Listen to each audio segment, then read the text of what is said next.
Hello viewers, আসসালামু আলাইকুম। প্রতিদিনের মতো আজও আরেকটি নতুন ভিডিও নিয়ে আপনাদের সামনে হাজির হলাম। আমি রেদওয়ান আহমেদ জিতু। আজ আমাদের প্রজেক্টের মধ্যে কয়েকজন কৃষি কর্মকর্তা এসেছেন। তো ওনারা ঘুরে ঘুরে আমাদের প্রজেক্টটি দেখবেন এবং আমাদেরকে কিছু পরামর্শ দিয়ে যাবেন। আপনারা সেগুলা দেখবেন এবং অন্যদেরকে দেখার সুযোগ করে দিবেন।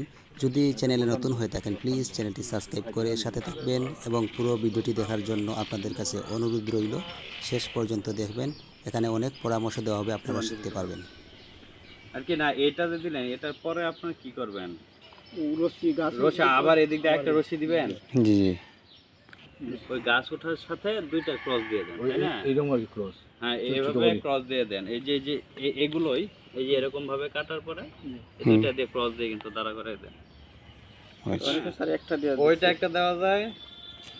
আর কেউ স্যার একটা করে দিলাই অনেকে একটা করে দিয়া মানে একটা করে দিয়েও আপনি বাইরে দিতে পারেন।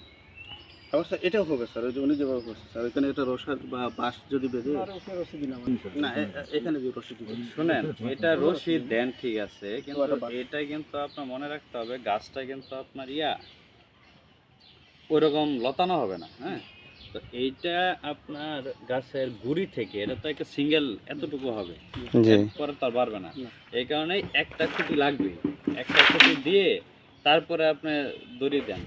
কারণ দড়ি দিলে হচ্ছে কি, আপনার হয়তো এদিকে দিক যাবে না, কিন্তু এদিকে দিক যাওয়ার সম্ভাবনা থাকে। কারণ আপনি দড়ি দিচ্ছেন এইভাবে, গাছটা যদি এভাবে পড়ে যায় আপনি তাটকে দিতে পারতেছেন না। এটা বাঁশ যদি স্যার বাঁধে দেওয়া যায় গাছ পান্তা যেত না স্যার। ধর হ্যাঁ, এটা এটা করা যায় যে এই জায়গায় যদি একটা বাঁশ দিয়ে দেন, তখন এই গাছটা যখন এতটুকু হবে তখন গাছের মাথাটা এটার সাথে লাগাই দিলেন, তাইলে সোজা হয়ে যাবে। কিন্তু আমার মতে টমেটোর জন্য সবচেয়ে ভালো হচ্ছে খুঁটি। প্রতি গাছে গাছে খুঁটি। হ্যাঁ, প্রতি গাছে খুঁটি। কারণ ওটা হলে হবে কি, আপনার গাছে আপনার দুই তিনটা যদি উপরের নিচে গিট দেন গাছটা সোজা হয়ে থাকবে। কিন্তু আপনার এইটা কখন গাছ দেবে, যখন গাছটা পরিপূর্ণভাবে শক্ত সামর্থ্য হয়ে বাইরে উঠবে তখন এটা দেন। কিন্তু আপনার আগে যদি দুর্বল হয়ে যায়, সাপোজ যে এই যে গাছটাতে পড়ে গেছে, এই গাছে কিন্তু আপনার এসব ক্ষতি হবে না। এই গাছের জন্য কিন্তু আপনার এভাবে দিতে হবে।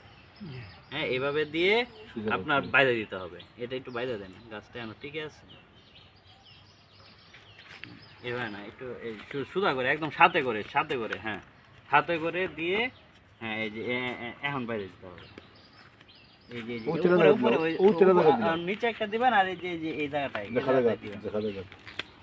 এখন একটু দিয়ে দেন, এই জায়গাটা বাঁচবে স্যার। এটা এইভাবে খুঁটি দিয়ে দিলেও হবে স্যার। এই যে এইভাবে দিতে হবে। এটা দিলে সবচেয়ে বেশি শক্তিশালী পাবে একদম। এই যে নিচে এখন একটা বাইরে দিবেন, উপরে উঠবে আর বাইরে দিবেন, উপরে উঠবে বাইরে দিবেন। আমি তো টমেটো দেখছি যে আপনার পাঁচ সিঙ্গেল গাছে ক্রস করে দেয়।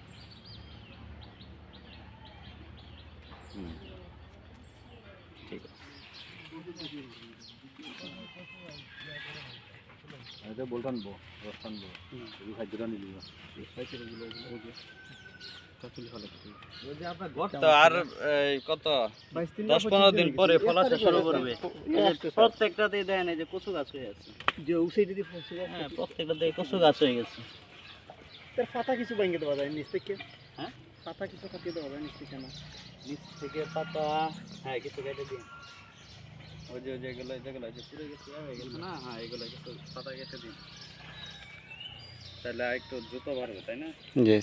পুরান পাতা যেগুলো আছে পুরো অবসান করতে হবে। না, এখন পর্যন্ত মোটামুটি ভালো আছে। এখন যেটা করতে হবে, আপনার 2-3টা ওই ফেরোমন ট্যাপ আছে না, বা হলুদ স্টিকি আছে, হলুদ স্টিকি ফেরোমন ফাঁদ 2-3টা করে দিয়ে দিবেন, তাহলে পোকামাকড় এত দেখবে না।